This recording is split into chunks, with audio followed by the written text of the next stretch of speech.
going on YouTube? It's Supreme Snakes back at again with another video. I am sorry that I've kind of been slacking on the videos. It's just as I've gotten sick and I do feel better today, and I got this new mic, so hopefully the audio quality is a lot better.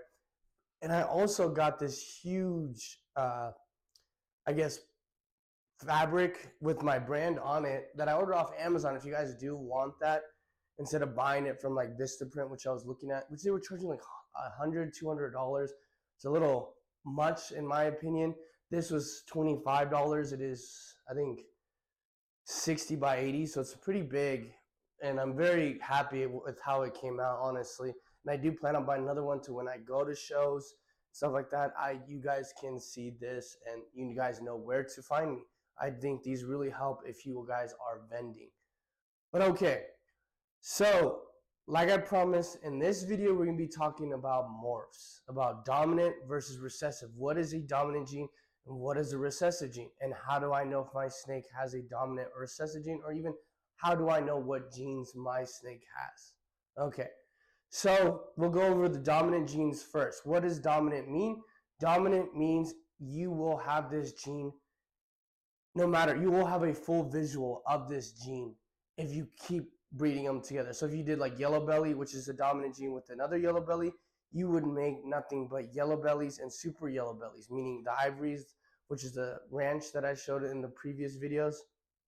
So that's what you guys would be making. That's dominant genes are the easiest to work in.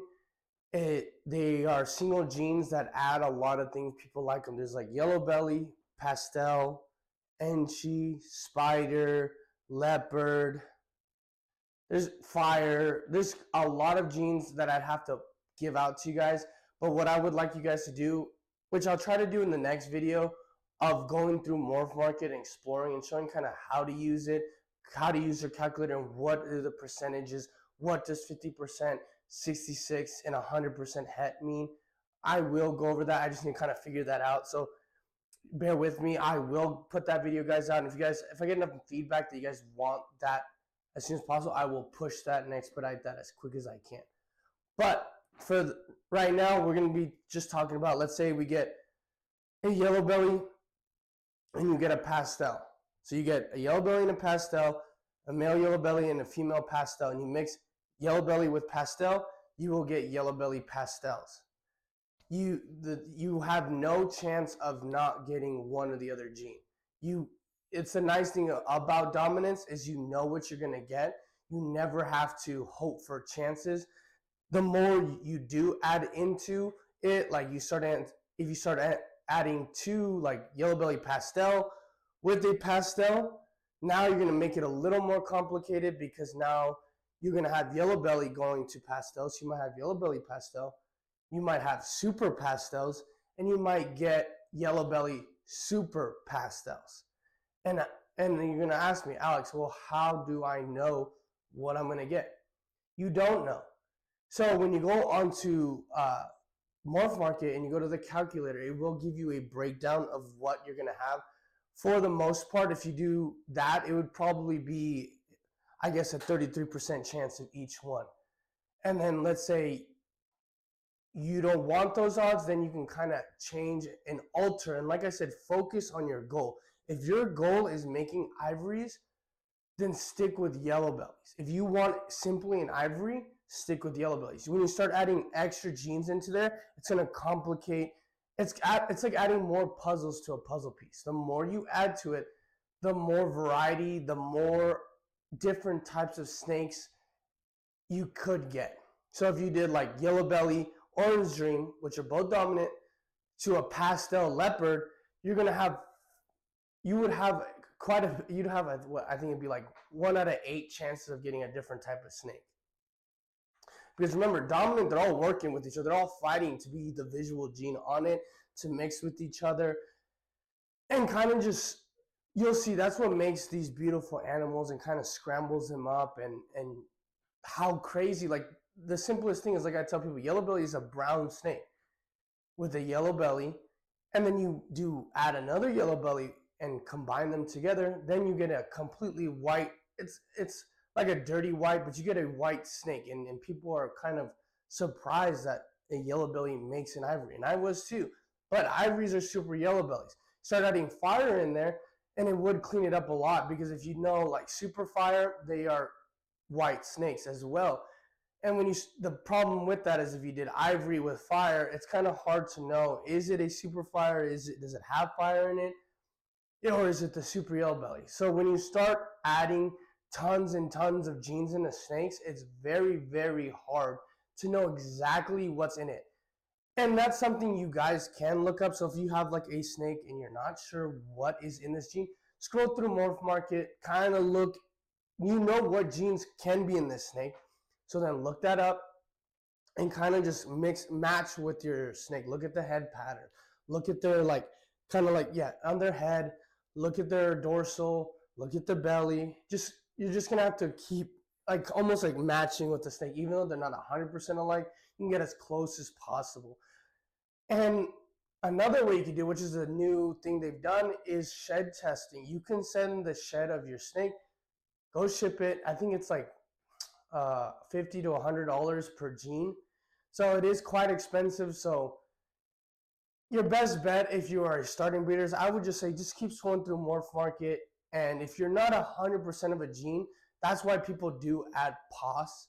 POS, POSS, is just possible yellow belly, possible fire, possible orange gene, just a possible gene that they think is in this, but they cannot confidently say unless they do a shed test.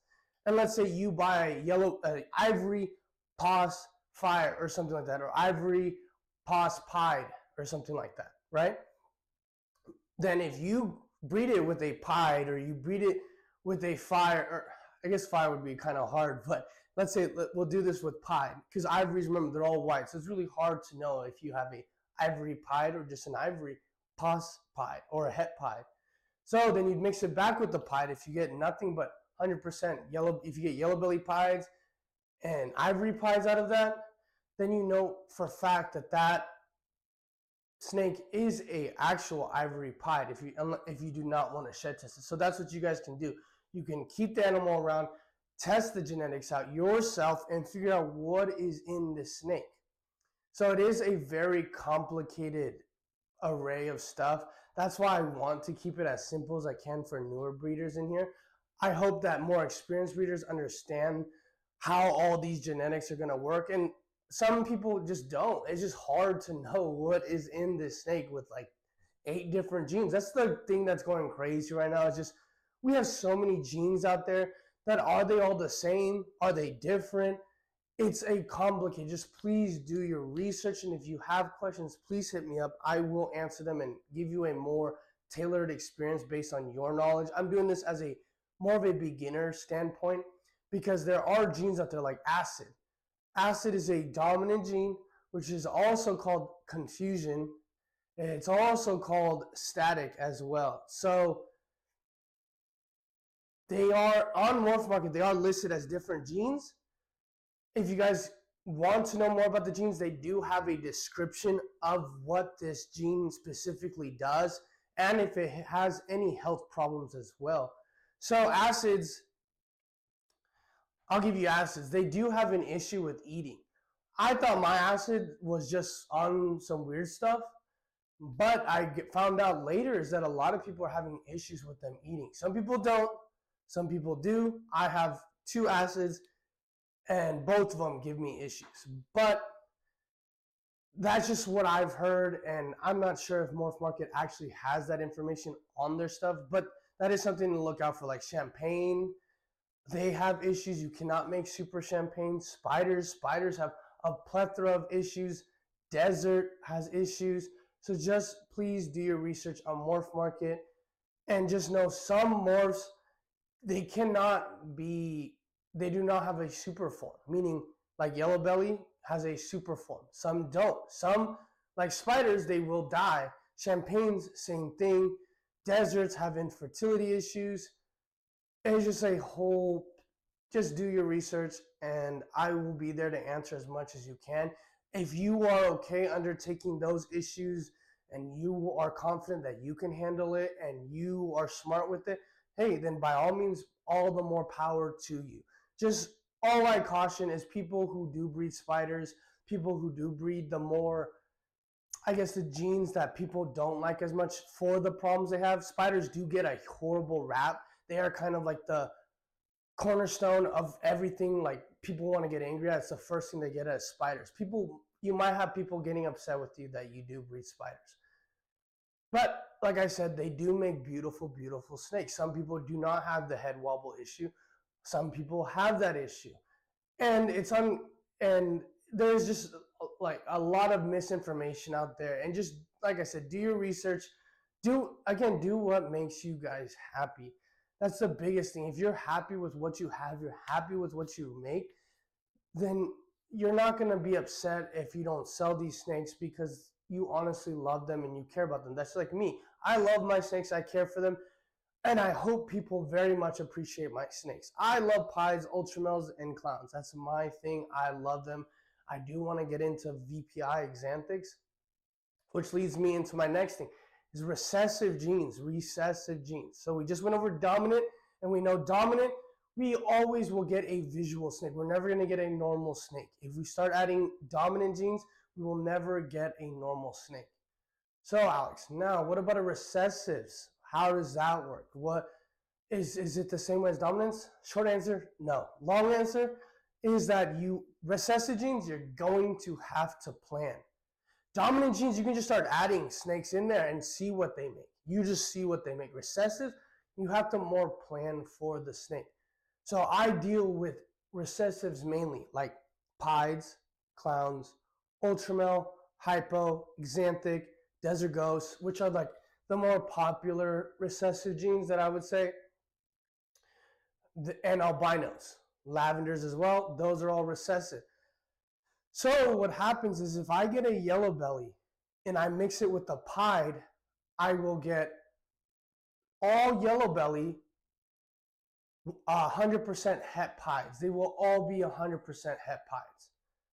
So easy enough, right? You're adding 2 genes, or I guess 3 genes. So I consider a full visual recessive as a 2-gene snake, because it needs both recessive traits to make a full visual. So just know that it needs both traits. Both parents need to at least have the trait to make a visual, or even get a chance at a visual. So like, we got yellow belly, which has no chance, has no trait for pied, right?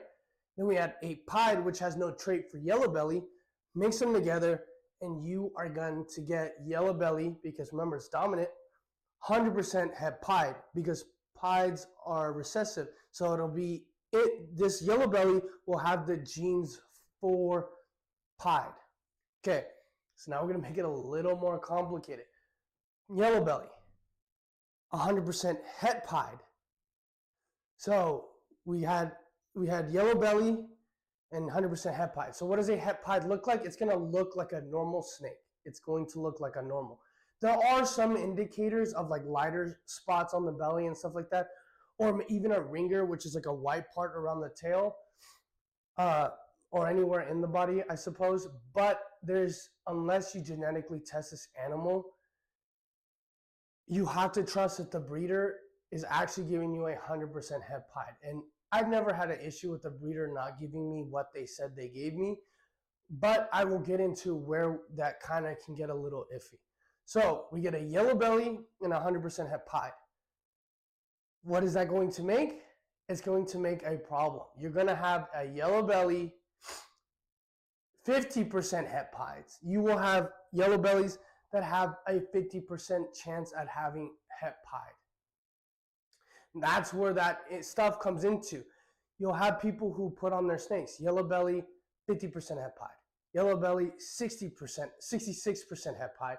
Yellow belly, pos het pied. So that's where you get that kind of stuff from.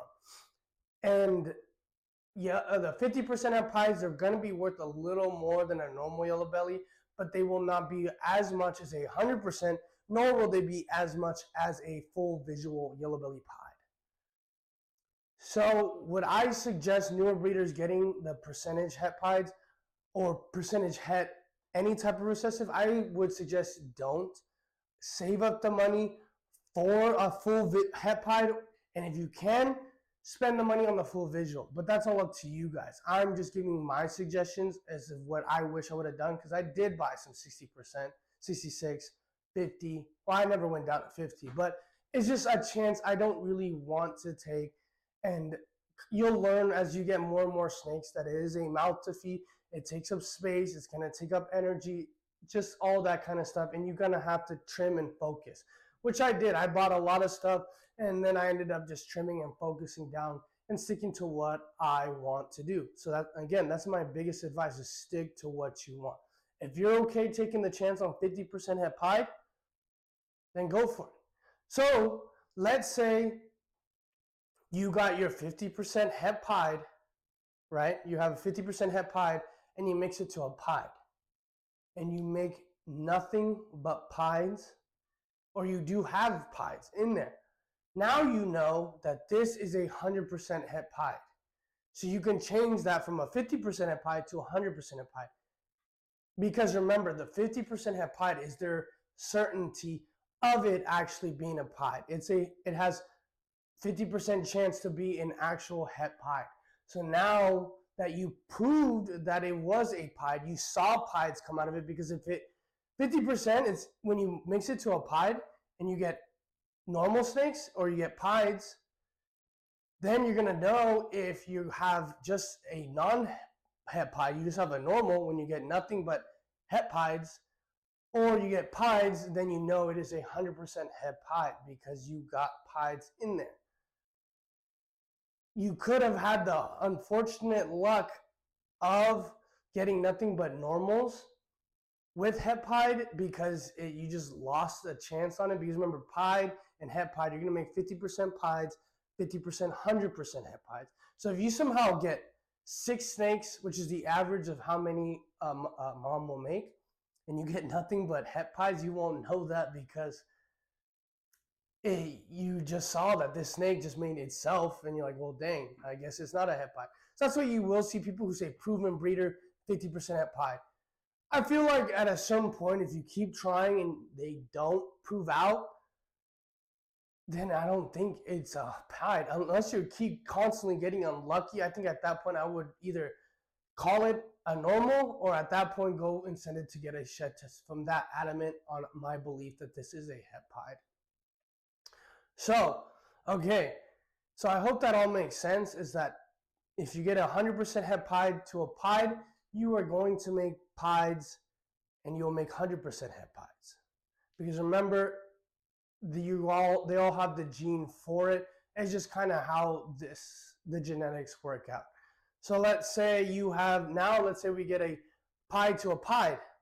Remember, say 2 trait animals. So now we mix a pied with the pied, you're going to get nothing but 100% hep pieds. I mean, 100% pieds, sorry. You will get it 100% full visual snakes. So that's what you can do. That's why I like to tell you, when you go into recessives, strive to get the full visual. It's going to save you a lot of time, a lot of energy. But some people do get very lucky when they get het pieds, or they get het clowns, het ultramels. They hit 5 out of the 6, like I did with my blade het clown to my banana lesser pastel clown. I hit 5 out of the 7 were full visual clowns. They all turned out really super cool. Like I was pretty astonished by the chances she gave me, because remember, that is banana dominant, pastel dominant, lesser dominant clown is a full visual to a blade dominant 100% het clown. So I know everything will have at least a clown in it, which is nice. But I did not expect to get full-on visuals about 5 out of the 7, which is, again, that's super, super lucky. Maybe she'll just be a clown breeder. Some do have female makers, male makers. You'll see all these things as you go, and you will learn what everything means. And then sometimes you can just get lucky. Sometimes you get unlucky. It's just part of the game, and it's part of the fun. So we'll get back on track, where I will try to make it a little more complicated and stump you guys. So I hope you guys are plugging this into Morph Market. You guys can fact check me, because I'm kind of going off the top of my head of of the calculations in my head. But if you get, so let's make it a little more complicated. So we did pied to 100% het pied, we'll get 50-50. Pied to a pied, get 100% visuals. Now 100% het pied to 100% het pied. What will I get? You will get kind of a distorted amount. This one, I'm not 100% sure on the math on this one. I think you will get you will get either half and you will get half and half. You will get visuals or you'll get 100% hets. It's just with the pied to het pied, your chances of getting a full visual pied drastically increases. So I hope that makes sense to you guys. So that's how that works. Now we're gonna go to, let's say, a pied to a yellow belly pied. So how that's gonna work is that you will get yellow belly pieds. You're just gonna get yellow belly pieds. You're gonna get yellow belly pieds in this mix, and you're gonna get, I believe, just normal pieds. You're always gonna get a full visual in this. You're gonna get yellow belly pied and pieds. Because now you have these double recessives, the double recessives that turn into the kind of like this dominant thing. Sorry about my dog. But, so let's say we get yellow belly pied to a pastel pied. What will happen now? Now you're going to kind of jumble up this mess. You're going to get a yellow belly pied, pied yellow belly, I guess pastel yellow belly, pied. You're going to drastically change your options. So you could get all the genes, pastel, yellow belly, pied, pastel pied, yellow belly pied, and that's how your stuff is going to look like. So if your ideal goal is to get a yellow belly pastel pied, well then that's the perfect animal for you. Now if you did yellow belly pied to pastel 100% het pied, you're gonna kind of do what I just said. You listed all those full visual pieds, but then you're gonna have to double that, and then now you're gonna have hets. So that's the problem with mixing a full visual to a het, because remember now you're gonna jumble it up to a full visual to a het. Imagine like that's half an animal. It's gonna add half its genes into everything, because that's kind of how recessives work. The only way to get a full-on visual 100% of the time is to put a visual with a visual and then not have dominant genes. When you start adding dominant genes and stuff like that, you do run the risk of getting hets. The more dominant genes you add, the less visuals you tend to get, which is why you see animals out there like, let's say a pumpkin pied, yellow belly, orange dream pied. I remember way back when these were insane. They were like $2,000 because now you're adding 2 dominants to 1 recessive. Then add 3 an enchi. Like the chance of 3 dominants to 1 recessive is really hard. Now when you do, let's say, 2 recessives, clown and pied, which is what I have in these boxes right here, is I have a pied leopard het clown and a clown leopard, a pied leopard het clown. So I have a full-on pied het clown, and then I have a full-on pied het clown. I said that wrong. Pied het clown, clown het pied. So they are the opposite of each other, but they are full 100% het with each other. So what is that gonna equal? I'll make a little box. Is that I really, really hope I hit the clown pied. I will get clowns, I will get pieds, and I will get hets, but I really, really hope I hit the glory of my snake collection, which will be a clown pied, which is a double visual to a double visual, and now I'm getting double recessive visuals in the snake. Clown pied. If you look up how much clown pieds they are, I think about, I don't know anymore. I think they're like $1,500 to $2,000, which I'm very ecstatic about because I just want clown pieds. I think they look so cool. It's my 2 favorite genetics mixing together. I think it's going to be just another milestone in my journey. So clown pieds, super cool. The only way to kind of do that without spending as much as you want is clown pied to clown pied. You will make clown pieds. That easy. Why did I go clown het pied and pied het clown? Because I don't have unlimited amount of money. So I saved some money, but the problem with saving money on recessives is you amplify your time. You kind of lower your chances of getting that visual, and you amplify the time, because I might not hit it this generation. I might have to wait. And then the next generation, I might not hit it again. But if I've forked out the money for a pied clown, and then I did a pied, let's say I got a pied clown to a pied het clown, then I know at least I will be for sure getting a clown pied out of this. I should get a full visual out of this snake, this clutch. But I didn't have the money at the time, or I did not want to spend that much, just because I kind of went hard, like balls to the wall on this project. So I was like, dude, I need to kind of slow down, make sure I have enough money for my dang self. But that's kind of how it is. If you guys have the money to do it, then go for it. Could you do 100% het pied clown to 100% het pied clown? Or yeah, both het clowns pied and then another 100% clown pied to each other and make clown pieds? Yes, you could. If you hit those odds, that is insane. You could do it. But the problem is if you start adding a dominant into these genes, which is kind of what these have, they do have leopard, which is why I kind of went for at least one visual out of the bunch. You could do that. It's when you start adding dominant genes to recessive, is when you're going to kind of scramble up the options of what you're going to get. Just give it a shot. Go to Morph Market, put pied times clown. Now add yellow belly to the pied clown, and then start adding dominant genes into there. And you'll know that because they're blue and the pink ones are the recessive. And then the hets are orange. That's just kind of how they do it. But that's what you guys can do. You can kind of just start mixing and matching, and then like scroll through Morph Market, be like, oh my God, this Batman clown is exactly what I want. I want that. How do I make that?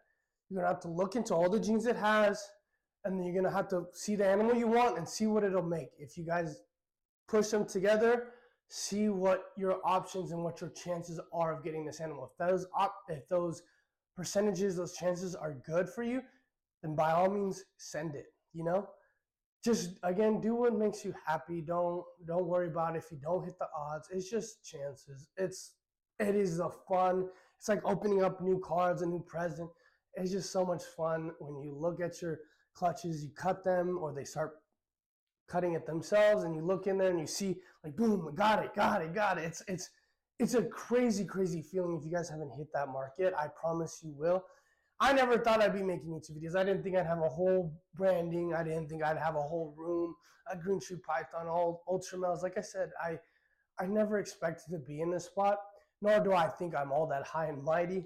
I just really want to help you guys, and I just wish these are things people told me, because when I kind of went on this recessive journey, I did end up buying, like I said, the 50%, the stuff like that. And I was like, well, that doesn't really make sense. Like, it's like, yeah, I started plugging them into Morph because I got so trigger happy on buying things. That's like, well, like, it does work kind of, but it's not my ideal goal. I kind of slacked off, went through freeways, went to the highway route, which is another type of morph, but it's kind of what I did. And I kind of regretted it by getting like Xanthics, TSKs specifically, which I didn't want TSKs. I wanted VPIs, Xanthics. That's a whole nother boat of Xanthics. There's different, again, there are different names. Like Xanthics have TSK, VPI, MJ. There's one that starts with an M, I can't remember. But there's different types of Xanthics. There's different types of albinos. There's rainbow, which I just found out about, lavender, regular albino. There's just, again, do your research. Make sure you guys know what you're buying. Make sure you know what you're buying. Because albino and lavenders are different. VPI and a TSK Xanthic are different. So recessives is very complicated at first. But as you go down this snake journey, I promise it's all just going to click in your head. I didn't just like magically understand this. It was just a longer of a journey of me watching videos, of me doing my own research, looking things up, going to expos, go to expos, come talk to me and let me explain to you one-on-one. That way I can kind of gauge your face and see if you're like, just like, what the hell is this guy saying? Or you're like, oh, okay, I get it. Then I can understand either to like slow it down, bring it back a little, or speed up, whatever for you guys. Because again, I am here for you guys. These are things I wish I knew before I got into this hobby. So if you want to be a recessive breeder, or you want to be a dominant breeder, or you're just like, I just want to see what I do, then by all means go for it. But again, make sure it's your plans, your ideas, what you specifically want, because then you're going to be upset. It's just not going to be as fun if you're not doing what you want to do, if you're following the tracks of somebody else. So again, we went over dominant genes. Dominant genes, pretty easy to understand. You will get a mix of all these morphs. There is no chance of getting a het in all dominant. All recessives, if you start mixing recessives together, single gene recessives with each other, like all pieds, then you will get het pieds, pos het pieds. Easy. Now, let's say we do full visual pieds. Now I say it becomes dominant with each other, then you'll get 100%, you'll get all pieds. Easy. Just the money is where the recessives come in. That's why recessives cost more, and that's why people ask me, why is the snakes worth so much? I tell people it's more of, the simplest way I can say it is more of the time, the energy, the time specifically is how long did it take to make this specific animal with these specific genes. Sometimes it's just a market, being the market of, oh, this is the new big thing. But let's say like a ultra male clown pied. That's a 3-gene recessive, full visuals on all 3. That's like, whoa, what the heck? That's a lot of time. Remember, that is 6 traits in that animal. Ultra male, pied, and then clown. And then that means they had to get pied with the clown, make hets, remake it, now get pied clowns, mix it with ultra male. Now you're gonna get pied clown. You're gonna get triple hets. Is like, once you guys get into triple recessives, you're gonna see a whole crazy array of animals you're gonna make, and that's why people don't really like dominant genes and triple recessives, because your chances significantly drop, and you get like 1 out of 32, 1 out of 64. Like, it's just insane, like what you do when you mix in dominance with recessives, especially with triple het recessives. Your best odds of hitting a triple recessive is sticking with only those 3 traits. That's going to be your best chance at hitting that triple recessive gene. Sorry, like I said, I'm still really sick, but I need to push this video out because I just been itching to make this video. So again, we'll just start off small. Let's say you go down my journey, pied clown. My best idea for you guys is go pied het clown to clown het pied. Try to get the dominance out of there, unless you want the dominance. If you want them, by all means go for it. But if your end goal is a pied clown, like mine is, just get a pied het clown, get a clown het pied. You could go even cheaper with the 100% double het clown pied and a het clown pied, and you will have I believe like a 25% chance of hitting a full-on visual, which honestly doesn't sound that bad. 1 in 4 chance with 6 eggs, you're bound to hit at least 1. So that's what you can do. If you want recessives, there is definitely a lot more money in the recessive. If that's your goal, is producing high value snakes, recessives always are going to be needed to add it to an animal. Because remember, a fire yellow belly pastel, that's a either 2 or 3 year animal. You know, a 2-3 year like generation animal. Which is a clown pied, that's a 3 to 4 year generation animal, just because of how you could do it. You know, it depends what you're paying for. With multiple gene animal full visuals, you're paying to cut all that time it took to get to a pied clown. You're cutting all that out. You're cutting the generations that led up to this animal, and that's why they cost significantly more than like a double visual versus a double het. There's going to be a huge price difference. And remember, girls are going to be more expensive. If the gene has been out for a while, girls will be more expensive. Now, if the gene is brand new, males are going to be more expensive, because remember, males can be mixed to many females. Usually when people want to hit a specific gene, they already bought their powerhouse, so they know the females are going to sell for more. And a good idea, again, is, what did I say before? Is be female heavy. Be very female heavy, at least 2 to 1, Again, males they might not be able to prove out. Females might not be able to prove out. That's why it's nice to have a good male to female ratio. I would say at least 2 to 1. 3 to 1 would be ideal, but 2 to 1 is not bad.